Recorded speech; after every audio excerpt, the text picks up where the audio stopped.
Et nous le disions au tout début du journal, Pékin lance ce mercredi le 24e sommet Chine-Afrique. Au total, 25 dirigeants de pays africains sont arrivés dans la capitale chinoise. Le Royaume du Maroc y prend part également. Et pour en savoir davantage, nous sommes en direct avec professeur Mohamed Ben Chakroun, professeur au Centre d'études internationales de Casablanca. Bonjour et merci d'avoir accepté notre invitation. Bonjour et merci pour l'invitation. Je suis honoré d'être parmi vous aujourd'hui. Très bien. Tout d'abord, quels sont les véritables enjeux du sommet Chine-Afrique ?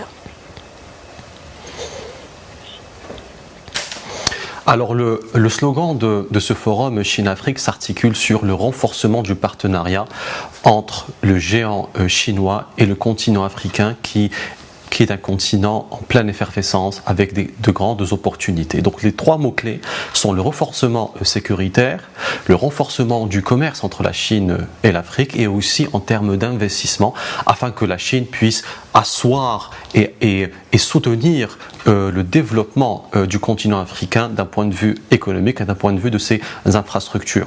Donc il faut que ce forum-là puisse être une opportunité pour l'ensemble des parties prenantes de pouvoir discuter, de pouvoir avoir un partenariat plus égal, favorisant le co-développement et non pas une partie au détriment de l'autre. C'est effectivement l'enjeu de cette rencontre-là. Très bien.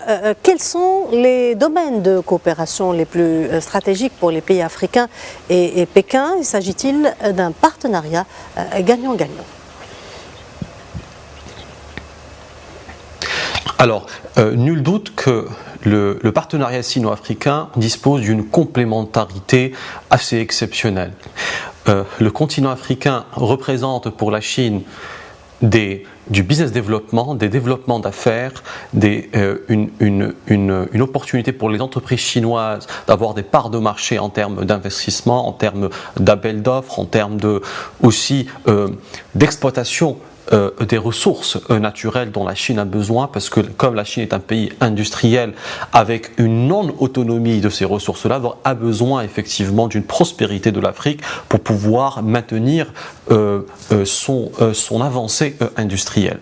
Mais aussi pour l'Afrique, la Chine est un véritable levier de transfert du savoir-faire industriel, est un véritable levier aussi pour l'exportation des produits africains en Chine. La Chine est devenue un marché de consommation assez impressionnant avec une classe moyenne de 500 millions d'habitants et donc il faut que cette complémentarité puisse profiter des deux parties, chinoises et africaines. Il faut que l'Afrique puisse, dans l'investissement chinois en Afrique, puisse bénéficier de la création d'emplois, du transfert du savoir-faire industriel, elle puisse profiter à l'émergence des TPE africaines et aussi il faut que ces entreprises africaines puissent exporter aussi en Afrique et avoir des parts de marché en Chine, excusez-moi. Donc c'est une complémentarité qui est importante, qui s'articule dans des domaines stratégiques comme l'industrie, comme l'agriculture, pour une sécurité alimentaire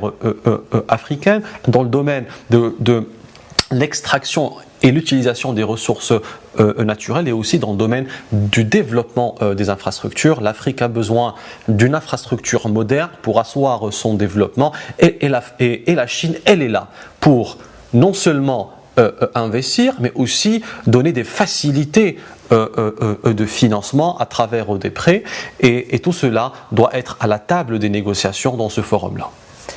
Parlons à présent de l'endettement des pays africains à l'égard de la Chine. Quel impact sur le développement et la croissance du continent? Alors, il est clair que lorsque un pays ou lorsqu'un continent comme l'Afrique reçoit effectivement des prêts de la part de la Chine pour son développement de son infrastructure, il faut que cela soit dans le bénéfice d'une croissance, de la création d'emplois et aussi dans une forme de rentabilité économique.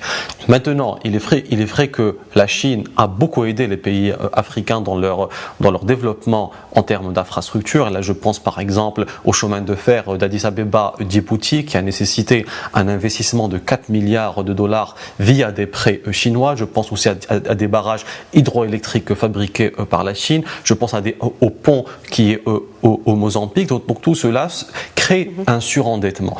Il faut que ce surendettement ne soit pas une base d'une domination ou d'une prédation chinoise ou d'une domination écrasante. Donc c'est la raison pour laquelle la Chine et l'Afrique est dans l'urgence de trouver un modèle économique viable pour rentabiliser son investissement afin d'asseoir toujours une forme d'indépendance politique vis-à-vis de la Chine et pour y arriver, il faut qu'il y ait une unité africaine, il faut qu'il y ait un renforcement des transactions commerciales intra-africaines pour que ces investissements soient rentables et donc cela sur une base sécuritaire. Donc il faut assurer une stabilité, une sécurité, un renforcement intra-commercial africain parce que, rappelons-le, le montant du prêt chinois vis-à-vis des pays africains est de l'ordre de 170 milliards de dollars.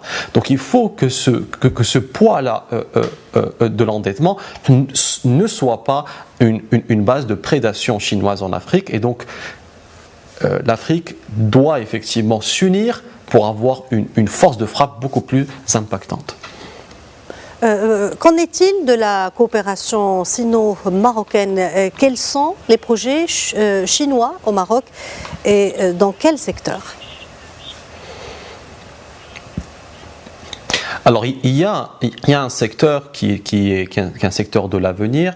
Vous savez, je vais vous donner un montant qui est de 10 milliards de dollars. C'est la promesse d'investissement de 6 entreprises chinoises dans un seul domaine d'activité qui est les batteries électriques. Récemment, l'entreprise chinoise sino-allemande qui est Gotion High-Tech a signé un Referendum of Understanding avec les autorités marocaines pour la création d'une usine à Kenitra dans le domaine des batteries électriques d'un montant de 12 milliards.